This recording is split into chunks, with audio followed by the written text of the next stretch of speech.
speak in Slovenian language because all of this quotation from Svetlana Favorite Days, this is the title of her book, is in Slovenian. I also translated some in English. Svetlana Makarovič,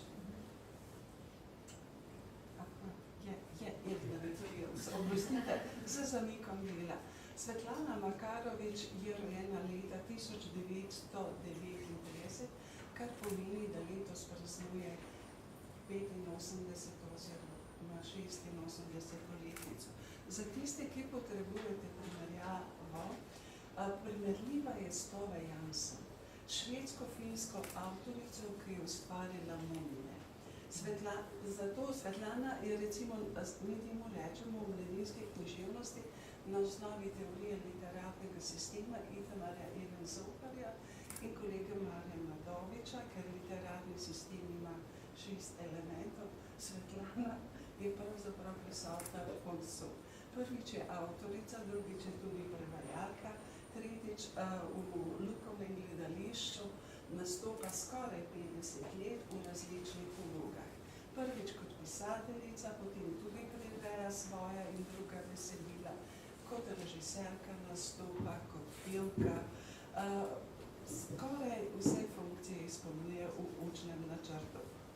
Tako kot sem rekla, 23 lutkovnih predstav je skupaj soustvarjala z lutkovnim gledališčem. Zanimalo me je, pravzaprav zastavila sem si problem, zakaj sodobni avtorji, tudi učni načrt, ki vedno kritiziram, menijo, da je Svetlana Makarovič otroška pisateljica ali mladinska. Bettina Kummerling-Neubauer, takšne avtorje, kot je Svetlana, imenuje crossover. Crossover avtorji in crossover pisatelji, ker njihova besedila pravzaprav lahko razumejo mladi, ampak tudi odrasli. Poskušala sem na osnovi ekološke teorije Glotfeldi, ki se uporablja pri mladinski književnosti, čeprav je starejša teorija, analizirati Svetlanina besedila.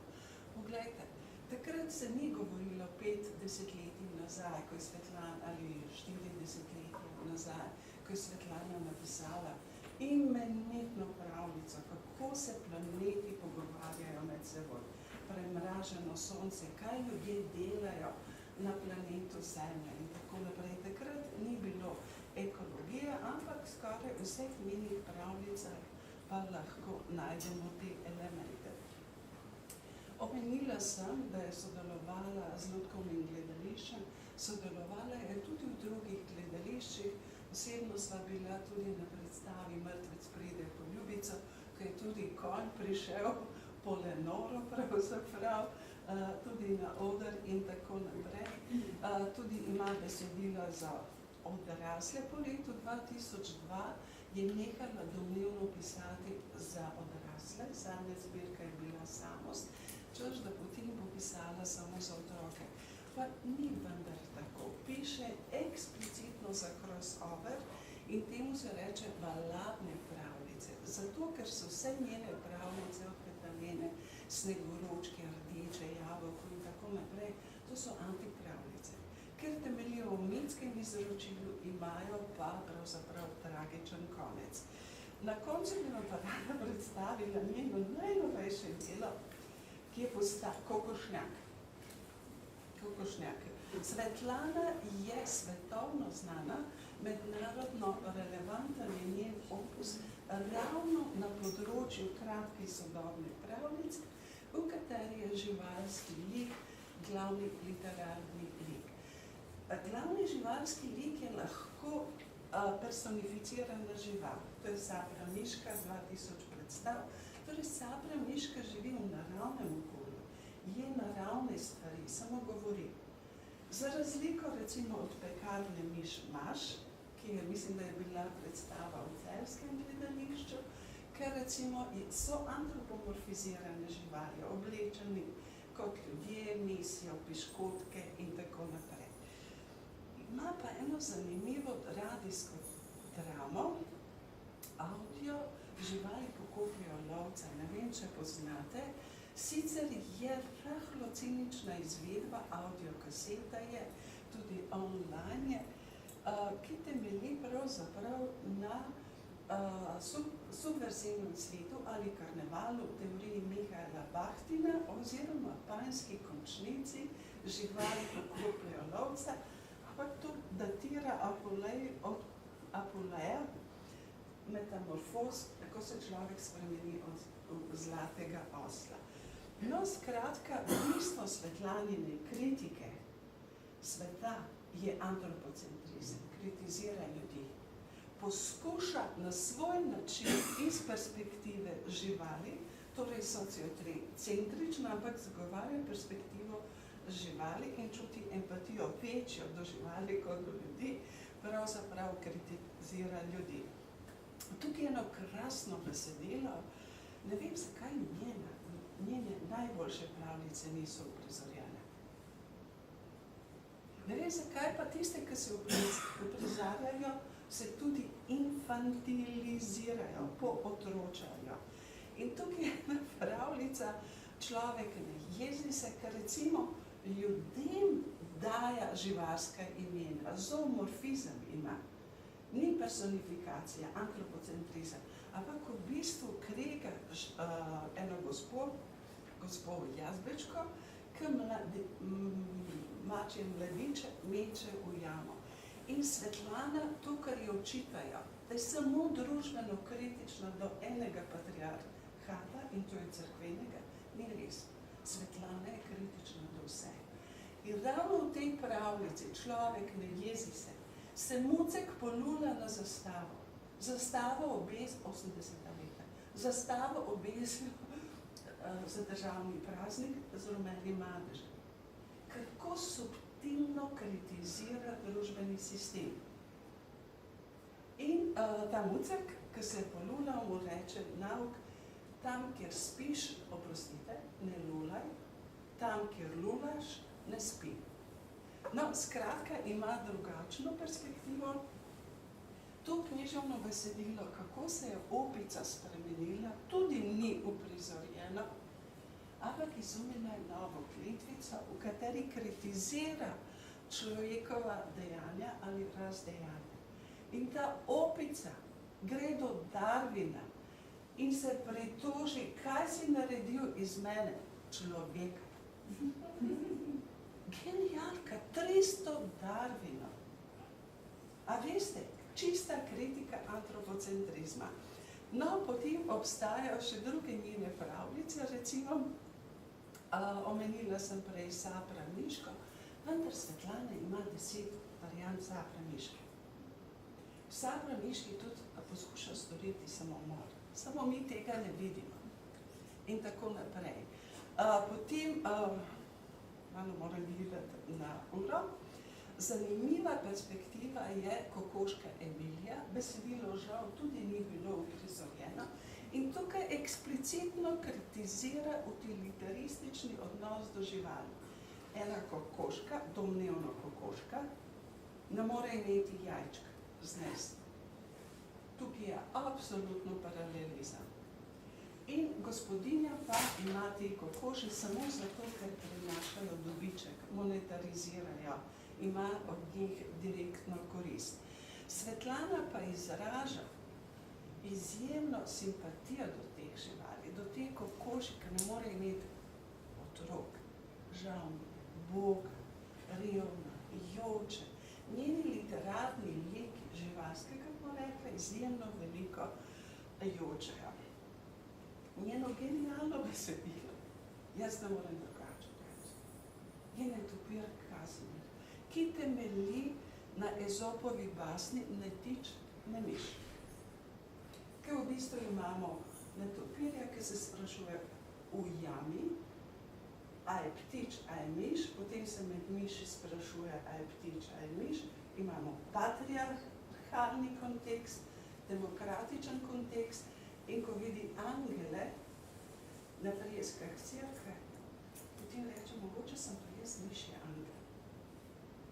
3 ravni imamo evolucije. Kritizira patriarhat, demokratično družbo, ki sprejema ne kritizira, to sprejema, ampak cerkev ali duhovnost, recimo, da definira človeka. Tukaj pa se mi ne strinjava glede tega zaključka. Ampak, če pogledamo to njeno besedilo, pa to je Platonova votlina. Kako ljudje vidijo, če so v votlini, kako vidijo, če grejo ven, pa pridejo nazaj? Zakaj bi mi poenostavljali, pootročali to njeno globino? Gremo naprej. Zdaj bom uporabila dve grdi besedi. Ne misionerite, ampak so citati. Ima krasno besedilo Katalinca Studenca. In ta Katalinca je vila, ki pravzaprav ščiti naravo, ščiti živali, skrbi za njih in tako naprej. Prideta dva lovca, patriarhalna, mačistična, alkoholična, alkoholika in njuno ime je, Zuze in Buze. No comment.